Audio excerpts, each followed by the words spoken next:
Nimepokea dondoo za migogoro. Na mimi nawatonya. Msiponisikia mtakutana na anayeongea kwa kalamu. Sisi wenzenu kule mawaziri, wakati tunaapishwa tulipewa hiyo tahadhari. Nimewatuma mkafanye kazi. Waheshimiwa mawaziri, mnakumbuka maelekezo ya Mheshimiwa Rais. Nimewatuma mkafanye kazi. Nendeni mkafanye kazi. Nikisikia watu wanagombana na watoa wote. Haya ni maelekezo ya kiongozi mkuu wa serikali. Sasa ninyi huko, ndugu zangu, mnapokwenda, mnaposikia mkurugenzi si na mkuu wa wilaya si nini, haya mambo hayapendezi. Nimesikia hali ya aina hiyo Kiteto, mnazo hizo rasha hizo. Mimi nimetangulia kuwatonya, acheni hiyo. Jikiteni kutatua masuala ya wananchi, kero za wananchi, kusukuma miradi ya maendeleo, kusimamia miradi ya maendeleo. Kwenye eneo ambalo pana matatizo kama yale, mnatoa wapi muda wa kugombana? Eti watu wa Kiteto, mnatoa wapi muda wa kugombana?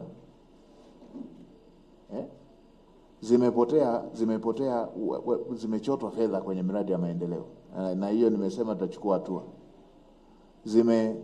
Zimechotwa fedha kwenye minada. Ninyi mnatoa wapi muda wa kugombana? Hili ni onyo lenu la mwisho. Mimi nitaendelea kutumia vyanzo vyangu kupata taarifa. Acheni mambo binafsi. Acheni ubinafsi. Fanyeni kazi mliotumwa.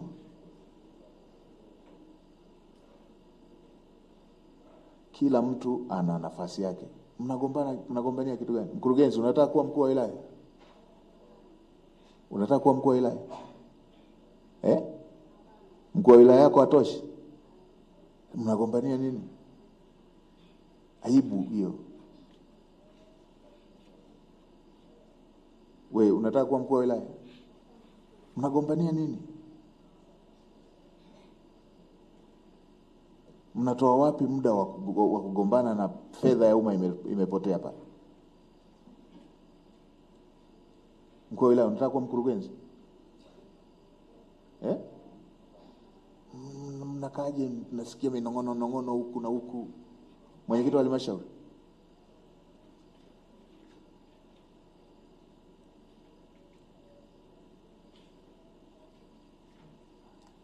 nimefanya ziara, nimesikia hiyo, nitathibitisha.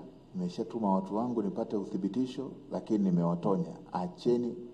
Sisi wala hatuhitaji muwe marafiki. Hatujawatuma mkawe marafiki. Sisi tumewatuma mkafanye kazi. Ndio.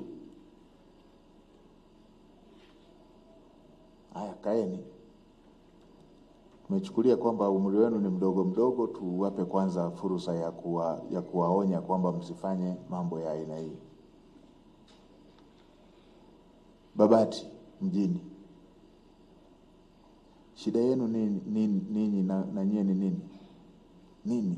Nini mnagombania? Eti mnamdharau mwanamke? Mkuu wenu wa wilaya atoshi?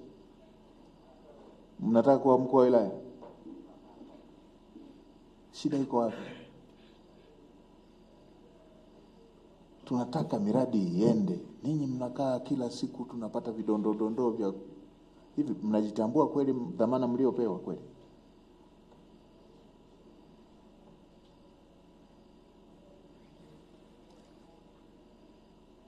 Sitaki kusikia mambo hayo. Na narudia tena kusema, wala hatujawatuma mkatengeneze urafiki. Tunataka mfanye kazi. Mnatoa wapi muda kusikia mizozo? Watu wa kata wakisikia wafanyeje? Yaani kama kuna mzozo wa wilayani, mnataka watu wa kata wasikie wafanyeje?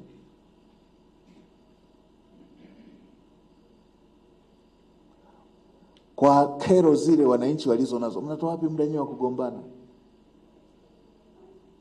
Tujikite kutatua kero za wananchi. Ndio tunataka watu wajikite, watu wapoteze muda kupambana na kero za wananchi. So majungu umbea.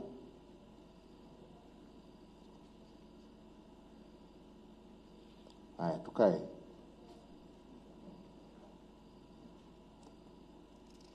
Hanang, mkurugenzi yuko wapi? Mkuu wa wilaya?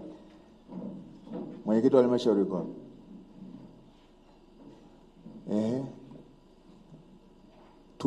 Tumemaliza uchaguzi juzi tu. Ninyi mmeanza kupangana safu.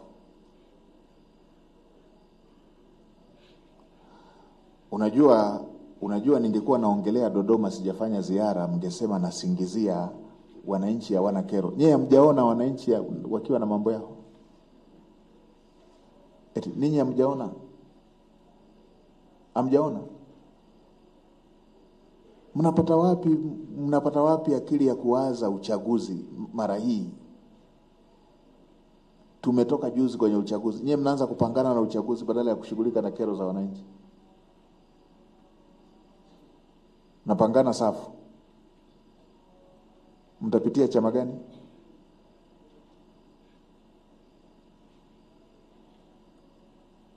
Na ninyi wataalamu mnapangana safu za nini? Nyie mmetumwa kwenda kutafuta wabunge Hanang? Tunataka watu wajikite kushughulika na kero za wananchi. Ndio, watu wajikite kushughulika na kero za wananchi. Kila ngazi watu wapambane na tushughulike na kero za wananchi, tushughulike kusukuma miradi isonge mbele, miradi ikamilike kwa wakati, ikamilike kwa ubora. Mwenyekiti, unataka kuwa mbunge?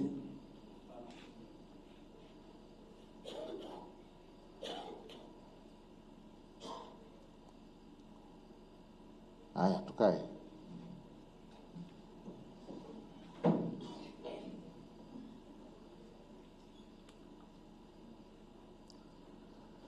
Ndugu viongozi na watendaji, kutokana na umuhimu wa sekta ya afya, serikali imeendelea kujenga na kukarabati miundombinu ya kutolea huduma za afya, kuongeza dawa, vifaa tiba, vitendanishi katika vituo vya kutolea huduma za afya, pamoja na kuimarisha huduma za kibingwa na za kibobezi, bingwa bobezi, kuweka mazingira wezeshi na kuikaribisha sekta binafsi pale ambapo tunaweza tukatumia njia hiyo. Leo niliridhia kutembelea na kukagua jengo la mama na mtoto katika hospitali ya Haydom, ikiwa sehemu ya serikali kuunga mkono jitihada hizo za kushirikiana na sekta binafsi. Nielekeze Wizara ya Afya na uongozi wa mkoa mweke kipaumbele cha kutembelea hospitali zinazoendeshwa na taasisi mbalimbali ili tujue wanakutana na matatizo gani. Kesho wananchi wa kuzunguka hospitali ya Haydom walitaka niwe na kikao nao. Sasa mkuu wa wilaya utaniwakilisha katika eneo lile mnalofanyaga mkutano. Mheshimiwa mbunge, waandae watu wako, mkuu wa wilaya ataenda aongee nao katika eneo tunalofanyaga mikutano pale Haydom. Nyinyi mnajua. Nimepokea lile ombi, nikaona ni muhimu kwa mkuu wa wilaya tuwakilishe. Tutajua mahitaji yao ilikuwa ni nini.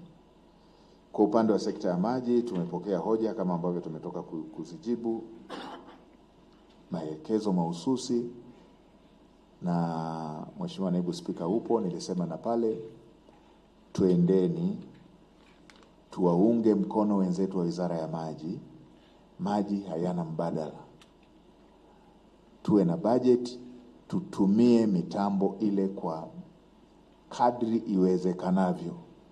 Mitambo hiyo isikaekae.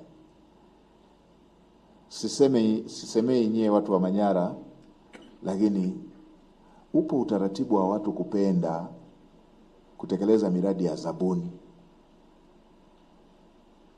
Utashangaa bajeti zinatanguliza kwenye zabuni, bajeti inapatikana ya zabuni. Lakini tuna mainjinia na tuna mitambo. Hivi kweli nyie mainjinia mliopo mnashindwa hata kujenga bwawa? Wazee wetu walikuwa wanajenga mabwawa kwa jembe la mkono. Ninyi mnashindwa kutumia mtambo kujenga bwawa kweli? Au kwa sababu mimi sio engineer? Kwa hiyo kila halmashauri, kila mkoa, jipangeni. Sisi na wenzetu wa wizara ambao wanafanya kazi nzuri sana na bunge kupitia Mheshimiwa Spika hapa, tutaunga mkono nyongeza ya bajeti ya maji. Muwe na fungu la kuchimba visima, muwe na fungu la kujenga mabwawa, tuwatoe wananchi kwenye shida ya maji. Hiyo ni ahadi ya Mheshimiwa Rais, ndio maana akanunua mitambo hiyo. Ndio, amenunua mitambo, na nchi yetu ni moja ya nchi ambazo maji yanazagaa sana. Kila eneo ambalo hata ambalo unalijua kwa ukame mkali, mvua ikinyesha unaona maji yametapakaa. Na mitambo ipo. Twendeni tukajenge mabwawa hayo. Kwa hiyo tujipange na hilo pia. Kwenye miundombinu, Mheshimiwa Naibu Waziri ameelezea vizuri barabara ambazo zitajengwa. Tutakuwa na kikao. Tutafuatilia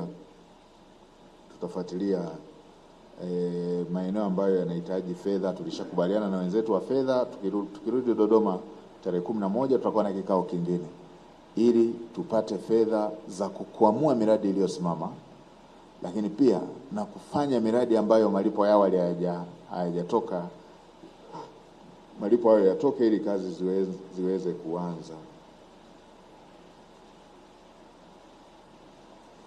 Yale maeneo mengine ambayo nilielekeza wenzetu wa vyombo wafanye uchunguzi, hizo taarifa nitataka nizipate mwenyewe ili ziweze kunisaidia kufanya maamuzi. Tuna migogoro mingi sana ya ardhi. Tutaleta yale ambayo yanaangukia ngazi za mikoa.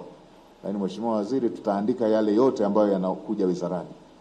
Tengeni watu wa kufuatilia, mahususi wa kufuatilia mambo haya. Lakini tenge watu wa kufuatilia, mahususi wa kufuatilia haya mambo. Hatutaki mambo ya mafaili. Tunataka suluhisho. Hatutaki kumbukumbu namba. Mheshimiwa Waziri wa Ardhi, hatutaki kwamba jambo hili lilishafika kwa kumbukumbu namba hii. Tunataka suluhisho kwamba tulipata mgogoro huu hapa, suluhisho lake ni hili na hili na tumeshafanya hili. Hatuwezi tukawa na kila eneo kuna mzozo wa ardhi na maisha yanaendelea tu hivyo hivyo. Hii haikubaliki. Na tumeshapeleka recommendation, nadhani tutakaa tupate maelekezo ya Mheshimiwa Rais kuhusu utaratibu mpya wa kushughulikia ya mambo ya migogoro ya ardhi. Lazima tutoke hapa tulipo kwenye haya masuala ya migogoro ya ardhi.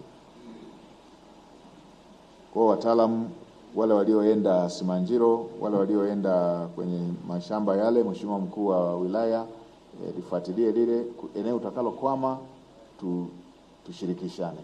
Naweza mkaja wizarani, wewe na timu yako ya watu wa ardhi, tukawa na wenzetu wa ardhi, mnakokwama mje tuyaamulie haya mambo yote ambayo tumechukua hoja za wananchi. Lazima zipate majawabu.